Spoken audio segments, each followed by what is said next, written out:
Olá pessoal, tudo bem com vocês? Bem-vindos ao segundo vídeo dessa série em que estamos falando sobre casamento, família e sexualidade.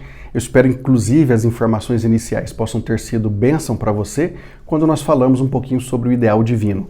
Hoje nós queremos falar um pouquinho sobre casamento e suas responsabilidades e eu para isso quero basear aqui a minha fala em 1 Coríntios capítulo 7, versículos 1 e 2, que diz assim: quanto aos assuntos sobre os quais vocês escreveram, é bom que o homem não toque mulher, mas por causa da imoralidade sexual, cada um deve ter a sua própria esposa e cada mulher o seu próprio marido. Ou seja, a Bíblia Sagrada vai nos trazer um padrão de comportamento que muitas pessoas às vezes não conseguem entender como sendo de fato o ideal.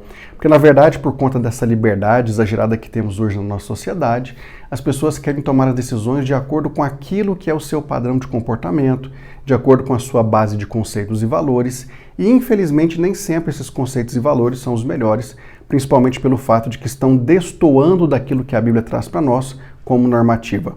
O casamento, conforme eu disse no vídeo passado, é uma instituição divina, não é um mandamento, mas como instituição, que inclusive faz essa inserção da história de família no contexto da humanidade, ela possui regras claras. E a melhor forma de você conhecer essas regras está justamente na Bíblia Sagrada. Por isso que eu estou sempre orientando vocês aqui no Instituto a estarem lendo a Bíblia todos os dias para que vocês possam conhecer a Bíblia mais de perto. Inclusive, nesse texto que nós lemos de Paulo aos Coríntios, no capítulo 7, uma das grandes observações que nós podemos fazer já nesse início de estudo do texto é justamente que o casamento, dentre tantas coisas, livra as pessoas da possibilidade de viverem na imoralidade sexual, principalmente quando elas têm relacionamentos livres, onde elas acreditam que mesmo fora de um casamento padrão, elas podem continuar fazendo aí, tomando as suas decisões e tendo o seu relacionamento de forma livre, e isso não vai trazer nenhum tipo de consequência.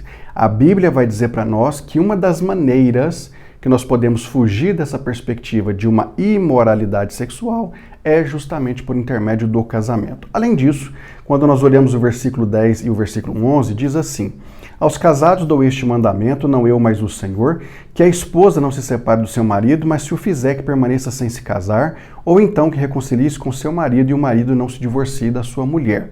O que o Paulo está dizendo? E é claro que depois ele vai falar um pouco mais sobre essa questão. O Paulo está dizendo que o casamento não pode ser descartável, não pode ser um objeto ou alguma coisa sem valor. Casamento tem muito valor. Repito, é o casamento que começa a dar construção de uma família. O casamento não pode ser tido como algo que a gente simplesmente joga fora. Para Deus, casamento tem muito valor, não pode ser desvalorizado, não pode ser menosprezado, como muita gente tem feito nessa atual sociedade. Inclusive, é bom que nós lembremos que na Bíblia Sagrada, o único relacionamento interpessoal que é comparado com o relacionamento de Cristo com a noiva, que é a igreja, é o casamento.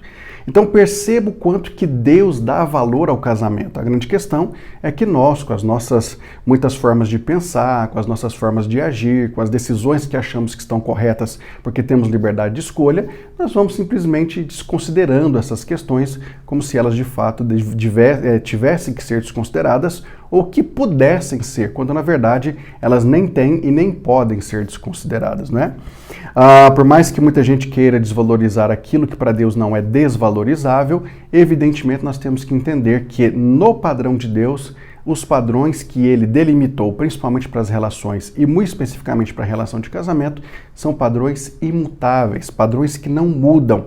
Para Deus permanecem da mesma maneira que ele criou lá no passado. Portanto, fica uma dica sempre presente nas minhas mensagens para vocês. Aprenda a ler, a estudar, a meditar e a conhecer um pouco mais a palavra de Deus. Na medida que você faz isso, você vai entendendo que casamento é uma responsabilidade que nós assumimos, evidentemente por conta própria. Nós tomamos a decisão pelo casamento e, consequentemente, nessa decisão, nós vamos começar a ter uma vida completamente diferente. E por conta disso, nós não podemos simplesmente fazer aquilo que dá na cabeça, como diz alguém num ditado popular. Nós temos que fazer aquilo que a Bíblia nos orienta, porque essa, de fato, é a perfeita vontade de Deus para a nossa vida, tá bom? Deus te abençoe e até o próximo vídeo.